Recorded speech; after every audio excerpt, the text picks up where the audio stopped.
Merci, professeur Ajroud, de nous avoir éclairé davantage sur la place de la bithérapie antihypertensive en 2003 et surtout d'avoir respecté le temps, même avant. Merci. Donc, on appelle tous ceux qui sont inscrits à l'atelier migraine avec le professeur Amalou de rejoindre la salle C. Il est en cours, il va se dérouler en salle C. Donc à présent, nous allons enchaîner avec le professeur Chiben pour nous animer une conférence sur la cardioprotection chez le diabétique.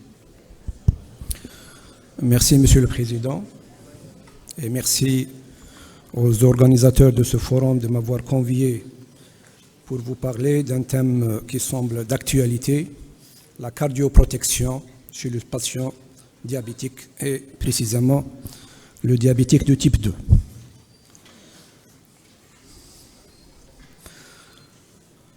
Le diabète constitue actuellement une pandémie mondiale et pour preuve, nous avons plus de 500 millions de sujets qui sont atteints de diabète dans le monde en 2021 et on estime que d'ici 20 ans, plus de 800 millions d'individus seront touchés par le diabète. Le diabète est une cause importante de morbimortalité et il est responsable actuellement de 1 500 000 décès par an. C'est bon. En 2019, le diabète constitue la 4e grande cause d'handicap dans le monde. L'association entre les atteintes cardiaques et le diabète est bien établie et les maladies cardiovasculaires sont une cause de mortalité et de morbidité très importante, notamment chez le diabétique de type 2. Et toutes les études, et la plus récente, c'est l'étude Capture qui a été réalisée en 2019 sur 13 pays au niveau des 4 continents dans le monde et qui retrouve qu'au moins un tiers de la population diabétique de type 2 est touchée par une atteinte cardiovasculaire. Les atteintes cardiovasculaires les plus fréquentes sont les accidents vasculaires cérébraux de type ischémique, l'infarctus du myocarde longueur stable, et l'artériopathie des membres inférieurs. Ce sont les 4 grandes localisations les plus importantes de la maladie athéromateuse cardiovasculaire. Les sujets atteints de type 2, de diabète de type 2, ont un risque 2 à 4 fois plus élevé par rapport à la population pour développer une maladie cardiovasculaire comparativement aux sujets non atteints. Et beaucoup de malades avec une maladie cardiovasculaire chez qui on découvre le diabète pour la première fois parce qu'il était méconnu. Donc il y a un sous-diagnostic de diabète, notamment chez les malades qui présentent une maladie cardiovasculaire.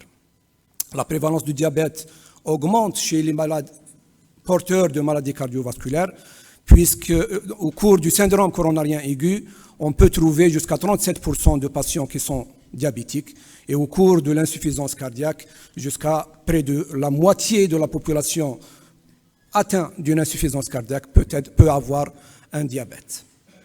Et donc, vous savez très bien que ce soit pour le syndrome coronarien aigu ou pour l'insuffisance cardiaque, la présence du diabète ne fait que compliquer et aggraver le pronostic de ces patients. L'incidence de l'insuffisance cardiaque est très importante également chez le diabétique. C'est une des complications les plus importantes. Elle est 2 à 4 fois plus importante chez le sujet masculin et elle est 5 fois plus importante chez la femme porteuse ou atteinte de diabète de type 2. Et la prévalence de cette dysfonction cardiaque est beaucoup plus importante au cours du diabète de type 2 comparativement au diabète de type 1 puisqu'il touche pratiquement 35%. Le risque de cette atteinte cardiaque augmente avec chaque augmentation de l'hémoglobine glyquée et vous avez pour une augmentation d'1 point, une augmentation de 30% en cas de diabète de type 1 et elle est de 8% en cas de diabète de type 2. Dans une méta-analyse récente, la coexistence d'une insuffisance cardiaque avec le diabète ne fait qu'augmenter la mortalité puisqu'il multiplie par 10 pratiquement la mortalité cardiovasculaire par insuffisance cardiaque par rapport aux sujets qui ne sont pas pour les diabétiques comparativement aux non-diabétiques. Et on connaît tous que la fréquence de l'infarctus silencieux chez le sujet diabétique et les derniers travaux on peut retrouver jusqu'à 1/6 des patients qui se présentent pour la première fois pour un diagnostic de diabète de type 2, qu'ils ont 1/6 des sujets peuvent avoir un infarctus de myocarde méconnu. Donc la sensibilisation pour de médecins généralistes et de médecins et de tout praticien pour prendre en considération le risque cardiovasculaire très important chez le sujet diabétique, donc doit figurer parmi tous les programmes pédagogiques, si vous voulez, d'enseignement et de formation médicale continue. Alors, les dernières recommandations de la Société européenne de cardiologie de 2023 qui sont présentées ce mois de septembre passé, donc, dans le cadre de la prévention cardiovasculaire, elle se base essentiellement sur une approche multifactorielle. Cette approche multifactorielle se base sur un point très important qui est une recommandation de grade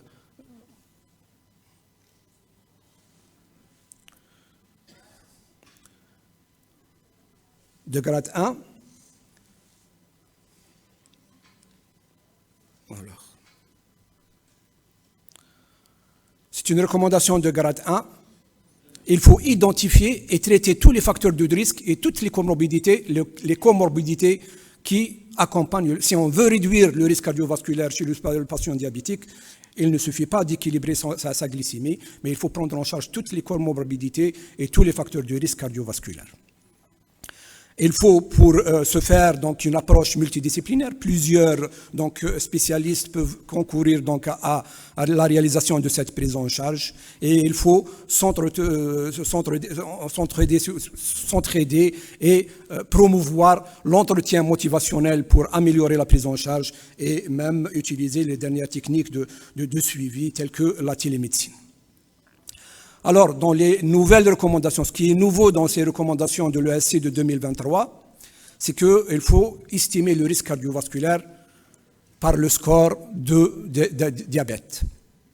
Donc, jusqu'à ce dernier score, le diabétique posait un problème, comment évaluer le risque cardiovasculaire chez le diabétique. Et c'est pour la première fois qu'un score européen a été établi en 2023, donc très récemment, un score de diabétique, de diabetes, qui évalue le risque cardiovasculaire sur 10 ans. Et c'est pour la première fois qu'il a été donc introduit dans la pratique. Et il est copié, si vous voulez, sur le score de OP et le score de 2021 que la Société européenne de cardiologie avait introduit dans l'évaluation du risque cardiovasculaire.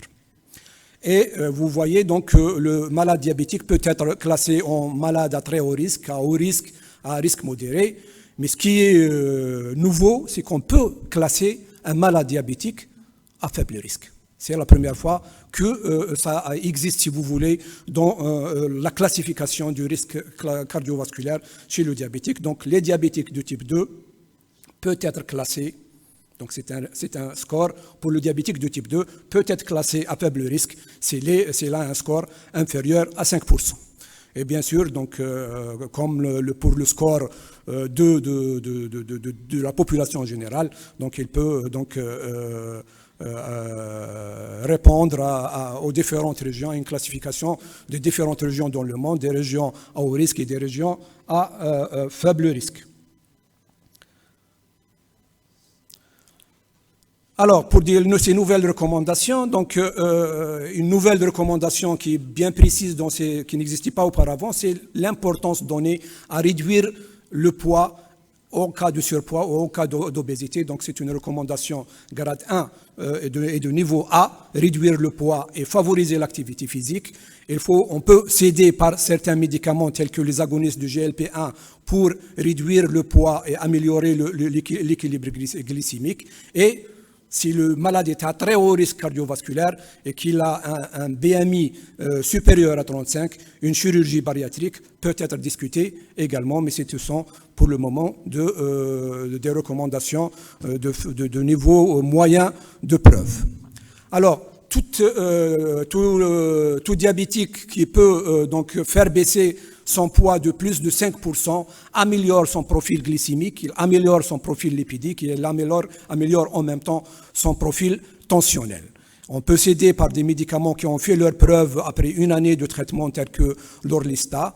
Et dans un travail très récent, publié en 2021 sur le New England, l'association de l'activité physique au liraglutide, qui est un agoniste de GLP-1, peut entretenir cette baisse du poids et maintenir le bénéfice de cette réduction du poids chez le sujet diabétique.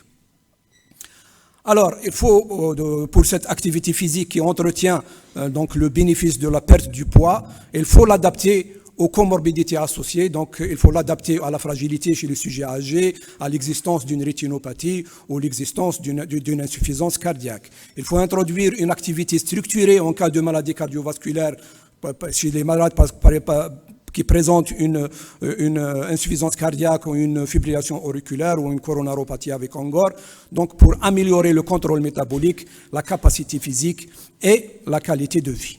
Ce sont donc des recommandations de classe 1. L'arrêt du tabac, donc stopper le tabac est une nécessité absolue, notamment chez le diabétique de type 2. Et les objectifs glycémiques, bien sûr, il faut donc veiller à arriver à un équilibre glycémique le plus optimal possible. Et donc, si on veut arriver à diminuer les complications microvasculaires, il faut avoir une glycémie, une hémoglobine glyquée inférieure à 7%. Et c'est une recommandation de grade 1, niveau de preuve A. Et il faut éviter l'hypoglycémie à tout prix, notamment chez les malades qui sont porteurs de maladies cardiovasculaires. L'hémoglobine glyquée doit être ciblée fonction des comorbidités et fonction de la durée du diabète et surtout de l'espérance de vie. Le contrôle strict de la glycémie pour réduire la coronaropathie au long terme, donc à court terme, il n'y a pas de bénéfice en réduisant la glycémie, mais au long terme, on peut avoir un impact sur le devenir sur le plan coronaropathie. Et pour ce faire, il faut préférer les nouvelles molécules actuellement disponibles de par le monde. Alors, à tous les niveaux de risque et en absence de maladies athéromateuses cardiovasculaires, la metformine peut améliorer le pronostic cardiovasculaire. Et quand le risque est supérieur à 10%, les inhibiteurs de SGLT2 et les agonistes de GLP-1 sont donc préférés pour améliorer le pronostic cardiovasculaire. En présence d'atteintes athéromateuses cardiovasculaires, les inhibiteurs de SGLT2 et les agonistes de GLP-1 sont recommandés en première intention. Et vous voyez que ce sont des recommandations qui ont un niveau de preuve maximum. Donc, pour la cible thérapeutique, s'il y a une faible espérance de vie, on peut tolérer une hémoglobine glyquée inférieure à 8,5.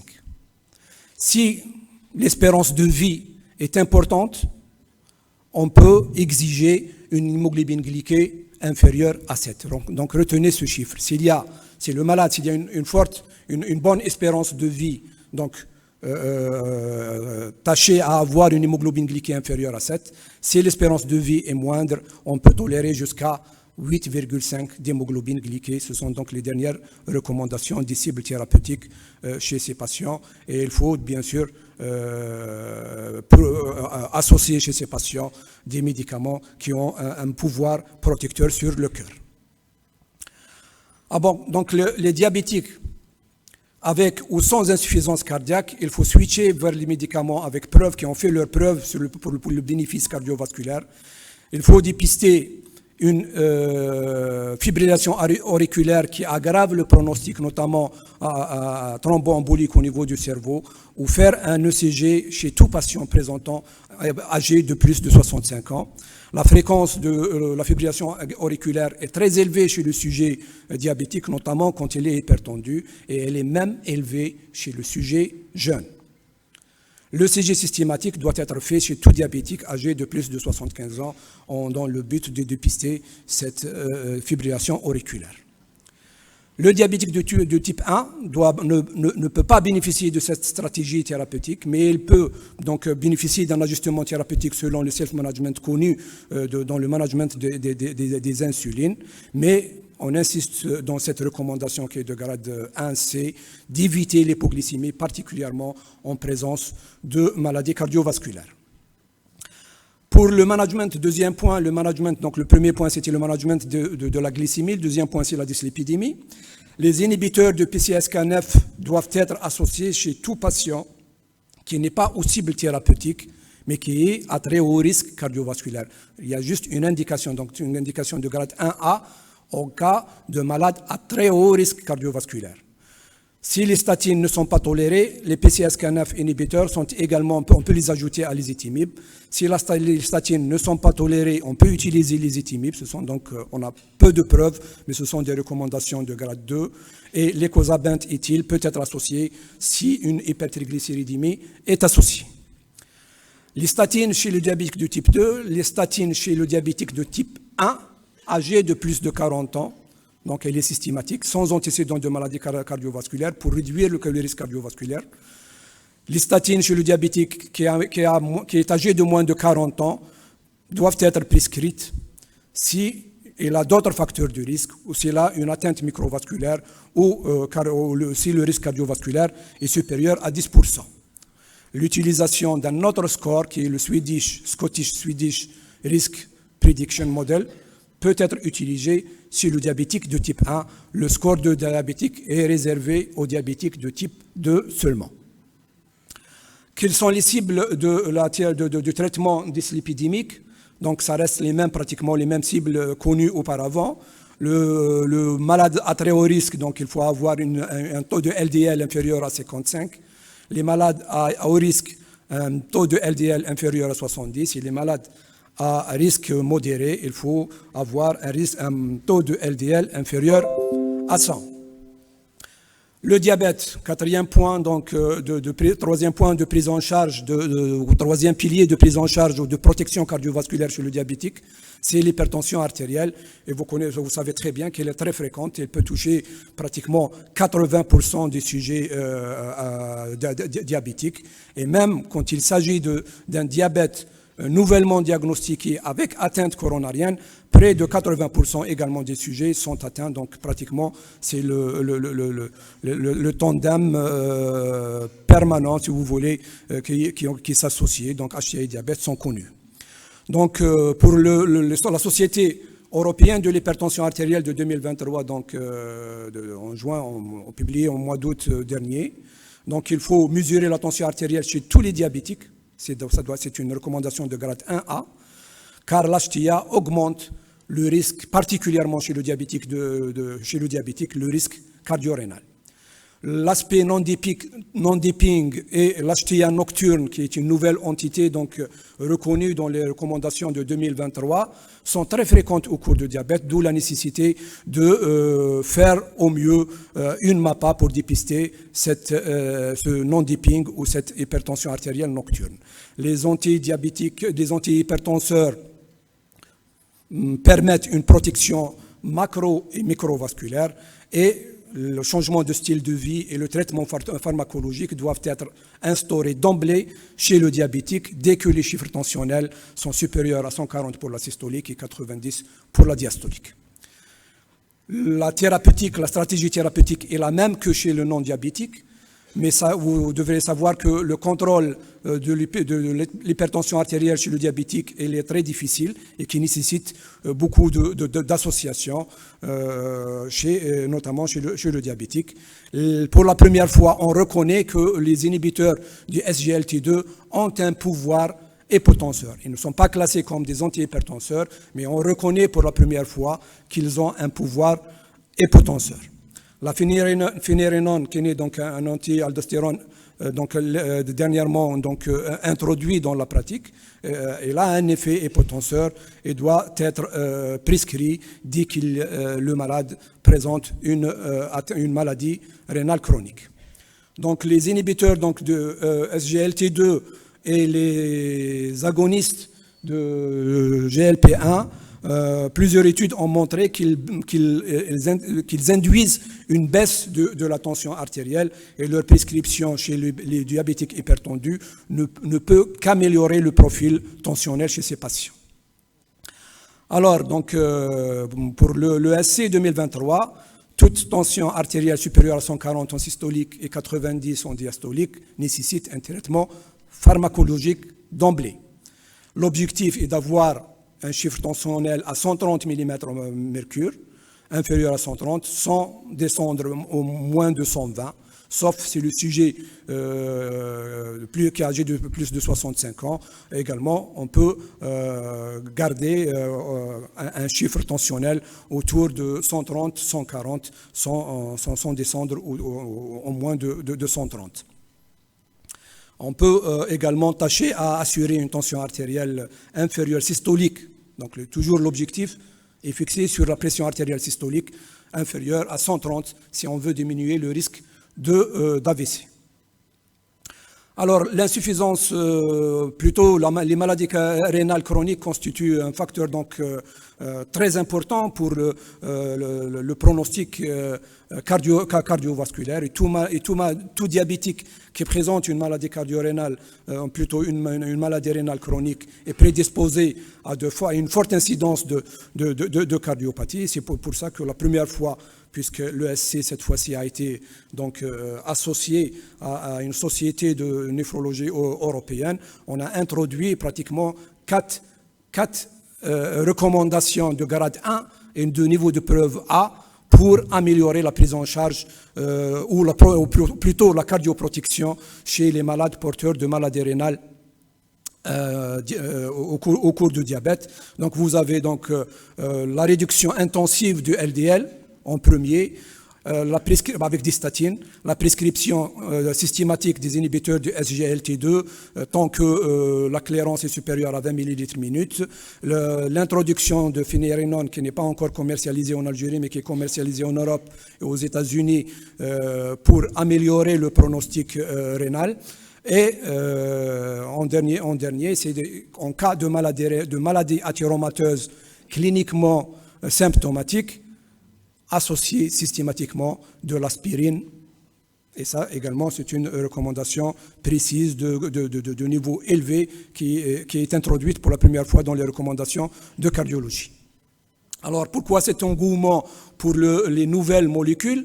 Donc, vous savez très bien que en 2010, le FDA, en 2011 je pense, avait exigé, suite à un incident pour une glitazone qui a introduit une forte incidence de cardiopathie et de mortalité cardiovasculaire, il a exigé pour toute nouvelle molécule introduite dans la prise en charge du diabète d'effectuer des travaux pour vérifier la sécurité de ces médicaments. Et comme par hasard, ce sont donc des travaux, on les appelle les CVOT, donc Cardiovascular Outcome Trials, qui devaient vérifier la sécurité de ces médicaments. Et à la surprise de tout le monde, ces médicaments ont prouvé au contraire qu'ils ont un effet protecteur sur le système cardiovasculaire. Vous avez cette série de CVOT qui a été publiée depuis 2013 jusqu'à très récemment. Et tous ces médicaments ont fait preuve donc d'un bon impact sur le pronostic et le devenir cardiovasculaire, notamment les inhibiteurs de SGLT2 et les agonistes de GLP1.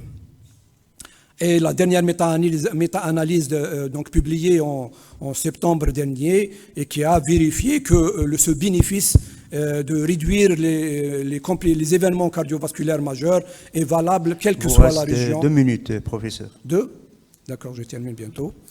Quelle que soit la race et quelle que soit la région. Est-ce que ces médicaments peuvent diminuer la mortalité de toute cause? Eh bien oui, les inhibiteurs de SGLT2 et les inhibiteurs et les agonistes de GLP1 ont prouvé également qu'ils ont des évidences qui montrent qu'ils diminuent même la mortalité globale. Et c'est pour cela que les dernières recommandations, donc pour tous les malades qui ont une insuffisance cardiaque, une maladie rénale chronique ou une maladie athyromateuse, ces médicaments figurent systématiquement dans la prescription et dans la prise en charge. Donc, pour réduire le risque cardiovasculaire chez le diabétique de type 2, on peut utiliser soit les agonistes du GLP-1, soit les inhibiteurs de SGLT2 en première intention, indépendamment de l'équilibre glycémique et indépendamment des médicaments utilisés auparavant. Et vous avez donc ce cercle qui résume cette prise en charge. Je termine dans un moment. Et vous avez que pour les risques faibles, la metformine a toujours sa place, mais dès que le risque est élevé, les inhibiteurs de SGLT2 et les agonistes du GLP-1 sont donc recommandés pour une meilleure protection cardiovasculaire. Et ce n'est pas tous les inhibiteurs de SGLT2 et ce n'est pas tous les agonistes de GLP-1 qui sont autorisés, mais c'est ce qu'on appelle, qui ont fait leur preuve. Et donc vous avez la liste de ces médicaments qui ont fait preuve de leur efficacité. Et même l'ADA en 2023 préconise la même chose, c'est-à-dire préférer les agonistes du GLP-1 ou les inhibiteurs du SGLT2 pour une meilleure protection cardiovasculaire. L'ESC, l'EASD et l'ADA sont tous d'accord sur cette approche. Et pour certains experts, l'association des deux médicaments pourrait être dans l'avenir une recommandation. Pour le moment, il n'y a pas de recommandation pour l'association des deux, mais tellement leur bénéfice est complémentaire, ce ne sont pas des molécules, si vous voulez, compétitives entre elles, mais elles ont un bénéfice dans leur association, possible que dans les prochaines recommandations, elles vont y figurer. En conclusion, la protection cardiaque chez le diabétique est un aspect crucial de la prise en charge de cette population à risque très élevé de maladies cardiovasculaires.